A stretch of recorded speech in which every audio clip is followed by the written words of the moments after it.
23 तारखेला महाराष्ट्राचा बंदचा कॉल जो देण्यात आलेला आहे त्याला काही राजकीय पक्षांचा पाठिंबा, डाव्या संघटनेचा पाठिंबा हा त्यांनी जाहीर केलाय। त्याच्याच बरोबर जे छोट्या छोट्या सामाजिक संघटना आहेत जिल्हा स्तरावरती आणि जिल्हा स्तरावरती जिल्हा परिषद पंचायत समित्यापुरते जे राजकीय पक्ष आहेत त्या सगळ्यांनी असताना या मार्चला पाठिंबा दिला, म्हणजे बंदला पाठिंबा दिलेला आहे। त्याच्याच बरोबर जे असोसिएशन्स आहेत, शिक्षण संस्थांमधलं जे असोसिएशन्स आहेत, ग्रांट इन एड आणि नॉन ग्रांट इन एड, या दोघांबरोबर आमचं असताना बोलणं झालं। सगळ्यात नाही पण त्याच्या काही जणांशी तेही सक्रिय रीतीने भाग घेणार आहेत असं त्यांनी जाहीर करणार आहेत। कोचिंग क्लासेस जे आहेत त्या कोचिंग क्लासेसना सुद्धा आम्ही असताना अप्रोच झालेलो आहोत। त्याच्याच बरोबर काही ठिकाणी जे पेरेंट टीचर्स असोसिएशन स्ट्रॉंगली आहेत त्यांनाही आम्ही असताना विनंती केलेली आहे की हा विद्यार्थ्यांचा प्रश्न आहे। प्रश्नफुटी फक्त असताना एकाच ठिकाणी नाही तर अनेक ठिकाणी त्या ठिकाणी होत आहे आणि प्रश्नपत्रिका अशाच फुटत राहिल्या तर विद्यार्थ्यांचं प्रचंड मोठ्या प्रमाणात नुकसान होणार आहे आणि जो मेरिट आपण म्हणतो तोच कुठेतरी इफेक्ट होईल अशी असणारी परिस्थिती आहे। त्याच्याच बरोबर कामगार चळवळी ज्या आहेत, एसटी मधल्या असतील, बेस्ट मधल्या असतील, महानगरपालिकेमधल्या असतील, त्याच्याच बरोबर इथला असणारा ट्रान्सपोर्ट जो आहे, ओला असेल, उबेर असेल, टॅक्सी युनियन असेल किंवा व्यापारी संघ जो आहे, या सगळ्यांशी आम्ही असणारं बोलणं चाललंय, काही ठिकाणी झालेलं आहे आणि या सगळ्यांनी जे दिल्लीमध्ये विद्यार्थ्यांच्या विरोधात जो अमानुष अत्याचार केलेला आहे त्याच्यामध्ये एक राग आहे, चीड आहे आणि आम्हीही या बंदमध्ये सहकार्य आणि सक्रिय राहू असं त्यांनी सुद्धा तिथे असताना आश्वासन दिलेलं आहे। तमाम महाराष्ट्राच्या जनतेला माझं असणारं आव्हान आहे, जी काही माहिती माझ्याकडे उपलब्ध आहे त्या ठिकाणी टेरिटोरियल आर्मी जी आहे, मग आर्मीच्या अगोदरची एक आर्मी म्हणजे बीएसएफ आणि बीएसएफच्या नंतर टेरिटोरियल आर्मी जी आहे ती टेरिटोरियल आर्मी असताना स्टँड बाय वरती त्या ठिकाणी ठेवण्यात आलेली आहे। दुसरं जे आहे ते मध्ये जम्मू आणि काश्मीरमध्ये जो रिझर्व्ह पोलीस फोर्स ठेवण्यात आलेला आहे तो रिझर्व्ह पोलीस फोर्सला सुद्धा स्टँड बाय ठेवून एअरलिफ्टिंग करण्याचे सुद्धा आदेश त्या ठिकाणी देण्यात आलेले आहेत। इनफॅक्ट जो लाठी हल्ला झाला त्यामध्ये होम मिनिस्टर आणि प्राईम मिनिस्टर यांनी असे आदेश दिले होते की सायंकाळी 5 नंतर आम्हाला त्या जंतर मंतरवरती एकही विद्यार्थी त्या ठिकाणी दिसू नये अशा रीतीचे असणारे आदेश होते आणि त्या आदेशाला धरून असणारा अमानुष अत्याचार त्या विद्यार्थ्यांवरती करण्यात आलेला आहे। हा निषेध आहे आणि यापुढे माझं म्हणणं असं आहे की महाराष्ट्राने याची सुरुवात केलेली आहे शासनाचा विरोध करण्याचं। यापुढे लाठी हल्ला होऊ नये, छर्रे चालू नयेत, गोळ्या चालू देत, अश्रूधूर चालू नयेत विद्यार्थ्यांच्या विरोधात। तेव्हा सर्व महाराष्ट्रातल्या जनतेने या बंदामध्ये सहभागी व्हावं असं आवाहन आम्ही करतो। जे राजकीय पक्ष आहेत की ज्यांनी अजून भूमिका घेतल्या नाहीत त्यांनाही आम्ही असं आवाहन करतोय की हा राजकीय प्रश्न नाही तर हा विद्यार्थ्यांच्या भवितव्याचा प्रश्न आहे। इथे मेरिट राहणार की न राहणार असा असणारा प्रश्न आहे आणि म्हणून सर्व राजकीय पक्षाने जे बीजेपीच्या विरोधात आहेत या सगळ्यांनी सहभागी व्हावं असं आवाहन आम्ही या ठिकाणी करतो. आम्ही सगळ्या राजकीय पक्षांना जे बीजेपीच्या विरोधात आहेत त्या सगळ्यांना आम्ही असताना काल संध्याकाळी 3, 3:30, 4 वाजेपर्यंत इन्क्लुडिंग काँग्रेस, शिवसेना आणि डावे पक्ष मी जसं म्हणालो या सगळ्यांना आम्ही असताना पत्र दिलं होतं आणि त्या पत्रामार्फत त्यांना विनंती केली होती की आपण या बंदमध्ये सहभागी व्हा. सर, तुम्ही सुद्धा दिल्लीला जाणार आहात, याआधी तुम्ही जाऊन आलात? मी जाऊन आलोय दिल्लीला. 23चा बंद झाल्यानंतर मी असं तो निर्णय घेणार आहे. जे राजकीय पक्ष आहेत, तुम्ही खरं तर जसं तुम्ही म्हणताय की पत्र दिलेलं होतं, सगळ्यांना आवाहन केलेलं होतं, तरी सुद्धा जर प्रतिसाद येत नाही तर प्रत्येक राजकीय पक्ष आपापल्या परीनं या आंदोलनाचं मायलेज घेण्याचा प्रयत्न करताय का?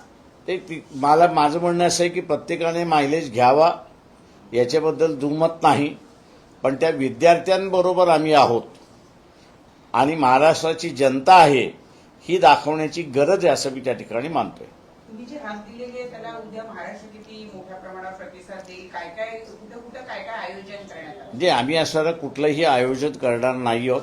आम्ही लोकांच्या सत्सद विवेक बुद्धीला असणारं आवाहन करतो आहोत की हा ज्या विद्यार्थ्यांसाठी तुम्ही सकाळी 9 वाजता बाहेर पडता आणि संध्याकाळी 7, 7:30 वाजता जे घरी पोहोचता, हा जो दर दिवसाचा जो कार्यक्रम आहे आणि त्यातून नवीन पिढी घडवण्यासाठी आपण जे सगळे प्रयत्न करतो आहोत, या पेपर फुटीच्या माध्यमामुळे त्या सगळ्यांवरती पाणी फिरणार आहे आणि म्हणून हे होऊ नये. पुढच्या पिढीचं सुरक्षितेचं आव्हान आम्ही करतो आहोत आणि त्या बंदच्या माध्यमातून जे शासन आहे त्या शासनाला सुद्धा जबर बसली पाहिजे की जे कोणी पेपर फोडतंय त्याच्या विरोधात कारवाई झालीच पाहिजे आणि केलीच पाहिजे. तर शासनाकडनं तुम्हाला काही निरोप देण्यात आले होते बंद संदर्भात किंवा बंद मागे घ्या किंवा पुकारू नका? शासनाचा काहीही निर्णय आला न आला, जो जाहीर केलेला आहे 23 तारखेचा बंद हा होणार आहे, तो महाराष्ट्र शासनाचा प्रश्न नाही आहे. महाराष्ट्र शासन असताना ज्यांनी टेटचे पेपर फुटले त्यांच्या विरोधात काही कारवाई करू शकत नाही अशी परिस्थिती आहे. तर हा एक नॅशनल इश्यू आहे पेपर फुटीचा आणि त्या संदर्भातलं हे आंदोलन आहे असं मी मानतोय. काल राहुल गांधी आणि काँग्रेसने सुद्धा आंदोलन केलं होतं, त्यांना सुद्धा बळजबरी उचलून देण्यात आलं होतं मंत्रुकांच्या घराच्या समोरचं आंदोलन. त्या एकतर मुळात त्या आंदोलनाला उशीर झालाय का? काँग्रेस इतके दिवस का आली नाही? आणि जे आंदोलन ज्या पद्धतीनं दडपण्यात आलं त्याबद्दल तुमचं काय म्हणणं? नाही, माझं एवढंच म्हणणं आहे की राहुल गांधीने जंतर मंतरवरती जिथे लोक आहेत तिथे जाऊन आंदोलन करावं, ते उचित राहील असं मी त्या ठिकाणी मानतोय. सेकंड सेंटर होणार नाही याची त्यांनी दक्षता घेतली पाहिजे, नाही तर मीडिया आणि ह्या सगळ्या माध्यमातून 2 वेगवेगळे सेंटर झालेत असं दाखवण्याचा प्रयत्न होणार आहे. सर, दुसरीकडे भाजपचं सुद्धा जे आहे ते काँग्रेसला उत्तर देण्यासाठी आता भाजपचे युवा मोर्चा रस्त्यावर उतरलेली आहे आणि ते पण आता आंदोलन करतायत. भाजपच्या युवा मोर्चाच्या आंदोलनाकडे तुम्ही कसं बघता? काय म्हणते आंदोलन? ते मी त्यांना आवाहन करणार आहे की बाबा हे आंदोलन आमचं नाहीये. We have pass that is. बीजेपीचे जे युथ आहेत की त्यांच्या फ्युचरचा प्रश्न आहे, त्याच्यामुळे असं त्यांनी सुद्धा ह्या आंदोलनामध्ये उतरावं असं मी त्यांनाही आवाहन करतोय. सर, आता बीजेपीकडनं काँग्रेसच्या कार्यालयावर मोर्चा काढण्यात आला आहे, तर काँग्रेस बीजेपीच्या कार्यालयावर जाऊन त्यांना संविधान देणार आहे. या घटनाक्रमाकडे कसं बघतो? म्हणजे मी डायव्हर्ट होत नाहीये, मी इथपर्यंतच मर्यादित राहणार आहे. सर, आज सकाळी शरद पवार आणि नरेंद्र मोदी यांची सुप्रिया यांची भेट झालेली आहे. मला त्याच्याशी घेत नाही. आम्ही असणाऱ्या बंदच्या संदर्भात आहोत आणि तेवढंच पुरतं मर्यादित राहतोय मी.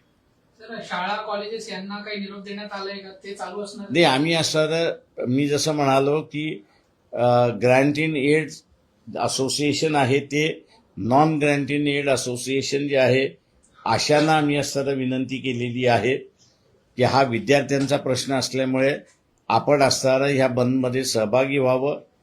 जसं मी म्हणालो की कोचिंग क्लासेस आहेत त्या कोचिंग क्लासेसना सुद्धा आम्ही असं अप्रोच झालेला आहोत आणि ज्या ज्या ठिकाणी very strongly parent teachers association आहे त्यांनाही आम्ही असं अप्रोच केलेला आहे की त्यांनी सुद्धा याच्यामध्ये सहभागी व्हावं. शाळा वगैरे सर बंद असतील तर उद्या पालकांनी जर आपल्या मुलांना पाठवलं नाही तर शाळा बंदच आपोआप होतात. सर आता आम्ही हे बी करू का नंतर? हो. Hindi Yes, sir. Ready.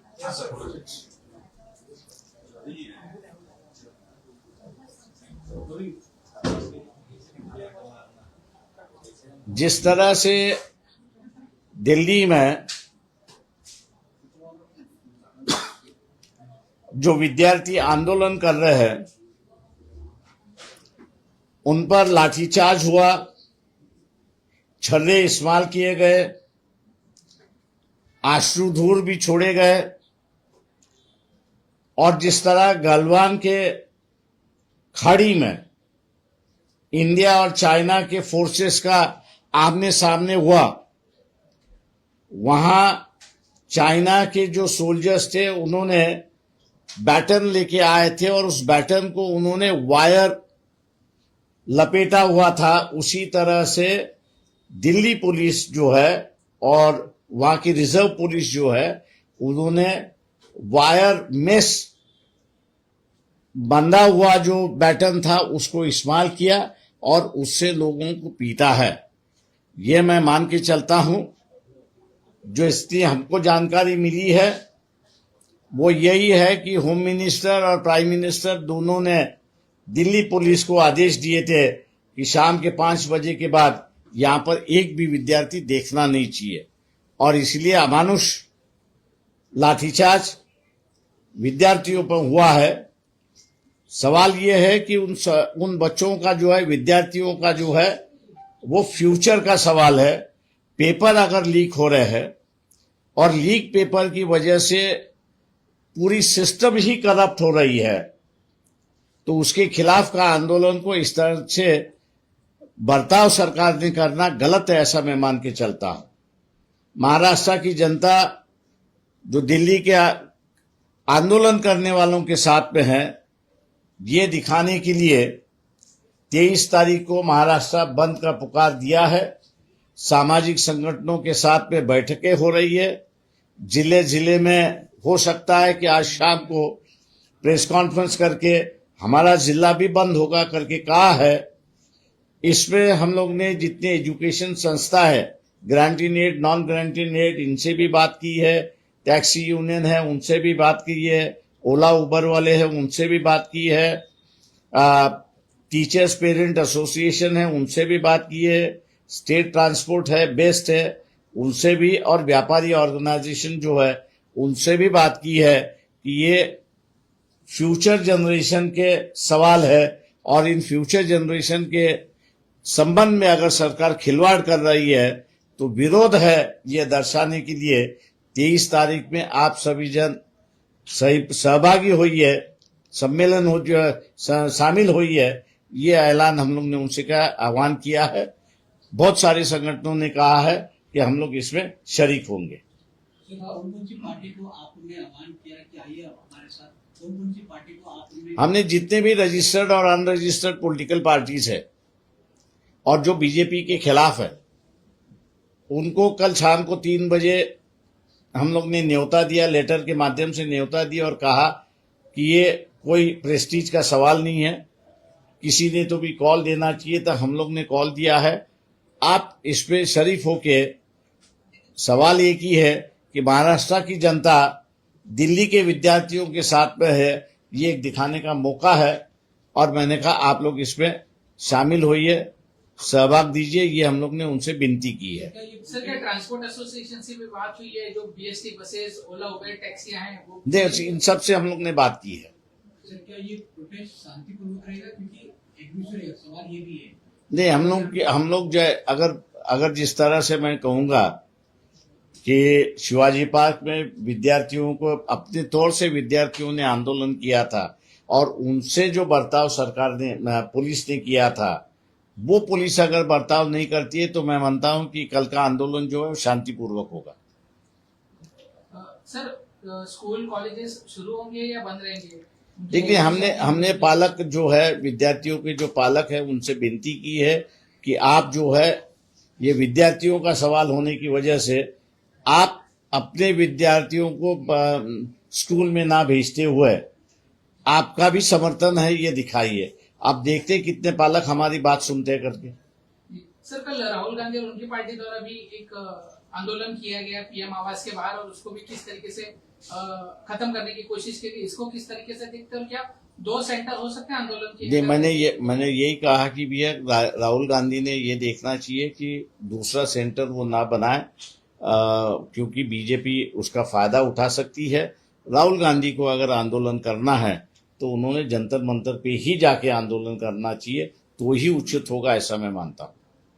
Sir, विरोधी पार्टियों के जो नेता है वो लगा कुछ 20-21 दिन बाद दिल्ली जाके उस आंदोलन में मिल रहे हैं उन लोगों के साथ। नहीं, अच्छी बात है कि मिल रहे हैं उनके साथ में। क्या कहीं देर हो गई आपको लगता है? अगर पहले जाते तो नहीं, मैं कहूंगा कि आंदोलन करते विद्यार्थियों को मिल रहा है, ये एक अच्छी बात है, ऐसा मैं मानता हूँ। सर, आप दिल्ली जाएंगे या आंदोलन? नहीं, मैं पहले जाके आया, जब कोई नहीं जा रहा था तब मैं पहले वहां पर गया, विद्यार्थियों के साथ में बैठा, आंदोलन शुरुआत हुई, और उसके बाद में हर कोई पार्टी जो है अभी उनके साथ में जाने के लिए तैयार है। सर, आखिरी सवाल, लोगों से क्या अपील करेंगे कल के लिए और सरकार से क्या अपील करेंगे? मैं लोगों से यही अपील करूंगा कि ये जो सरकार है ये डेमोक्रेसी मानती नहीं है, ये हिंसा में विश्वास रखती है, और इनको मौका मिला तो ये किस तरह से हिंसा कर सकते हैं, इसका एक डेमोन्स्ट्रेशन दिल्ली में इन्होंने दिखा है। आप राज करिए, हमसे कोई एतराज नहीं है, लेकिन जो आंदोलन करता है उस आंदोलनकर्ता के खिलाफ का जो जिस तरह से वायर मेस का बैटम इस्तेमाल किया है और छर्रे छुड़ा है, उसके विरोध में लोग हैं। इसलिए मैं आम जनता से अपील करता हूं कि 23 तारीख का जो बंद है उसको आप सक्सेस बनाइए, और हम विद्यार्थियों के साथ में हैं ये दिखा